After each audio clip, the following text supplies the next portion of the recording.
Good morning, my name is Steven, and I just wanted to say that booking a cruise in the middle of a pandemic might be the biggest nightmare in vacation history. And it's not just Disney though, it's the entire cruising industry. Cruises are being modified or canceled left and right. So if you're on a cruise, I recommend you check right this second to make sure that your cruise is still sailing. Disney Cruise Line had stopped sailing back in early 2020, and after a year and a half of a break, Disney Cruise Line had made its return in August of 2021 with the Disney Dream. And ever since then, Disney Cruise Line has been bringing back its ships one by one. For example, the Disney Wonder has made its return to sailing on October 1st, doing 3 and 4 night sailings out of San Diego. San Diego is in California and is pretty close to Disneyland, so that's why I decided to go on its second sailing, because first the worst, second the best. But actually the 3-night cruise was not my first option. In fact, my first option was canceled, which is why I was saying to make sure that your cruise has not been canceled, because it is possible it happened to me. Not just once, a few times. It's happening right now with the Royal Caribbean cruise that I was planning on taking later this year. The original cruise was going to be a 5-night sailing from September 26th to October 1st. Yes, that's right, you heard it correct. We were one sailing away from not being canceled. If I would have gone with the next sailing, my cruise would not have been canceled and I would not have run into the entire mess of trying to rebook the cruise. Thankfully though, San Diego is just a drive away and I did not have to take a plane, because if I did, that would be a completely different nightmare that I would have to deal with. But nevertheless, having a cruise canceled is not fun. When I received the email that my sailing had been canceled, it was an absolute heartbreak. I had been looking forward to and planning this cruise for a very long time. It's not always easy to be able to change and modify the sailing. The email did come with a few options on what to do next though. The first option was to take a full money refund just back to the account. Money is great and all, but if you want to go on a cruise, that just puts you back to square one. Thankfully, the second option though did offer back 125% back in cruise credit, which would mean we'd have to take that credit and apply it to a future cruise. It's great because we got a little bit more back than what we paid for. Not great though, because we had to use it on a Disney cruise within a limited amount of time. If you don't use it, you lose it. And we would be gracefully donating money to the Walt Disney Company.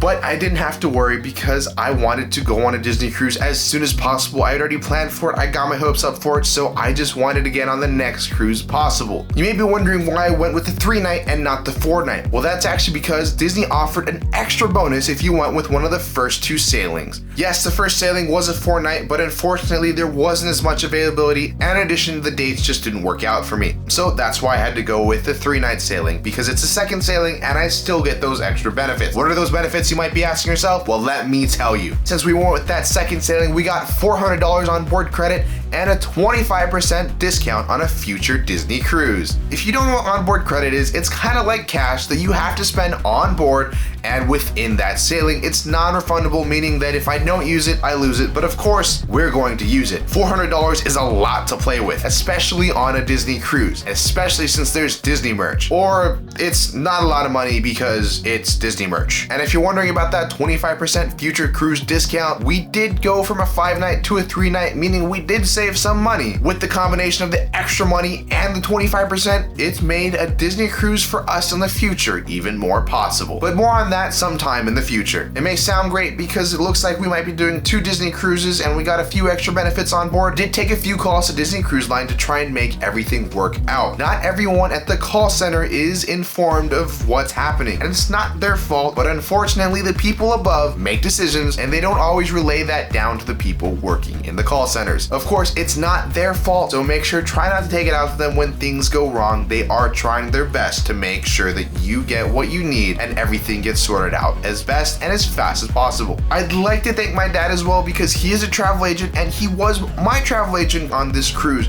He did help me out work out a lot of the problems I was having with Disney Cruise Line. Thanks to him, I was able to get rebooked and get all the perks to the fullest extent. Which brings me to this point. If your cruise happens to get canceled, I hope you have a travel agent. Travel agents are very important, and the best thing about them is they don't cost anything extra. They do work off a commission, so they will try their best to make sure that you get rebooked on another cruise. I'm not trying to sound like an ad or anything, but I do want to say that I recommend looking into getting a travel agent. I'm not going to recommend any in this video, but just make sure that it's something that you consider and you look into for yourself. I will say though, if I didn't have a travel agent, I would not have been able to get it rebooked, and I definitely would not have been able to get the discount and the onboard credit. It was something offered by Disney, but I would not have been able to utilize it to my fullest extent. Of course, I cannot stress enough to make sure that you check and keep checking to make sure that your cruise hasn't been modified or canceled. And if it does, make sure to call your travel agent right away and try to get it taken care of. I just had a Royal Caribbean cruise canceled on me just yesterday,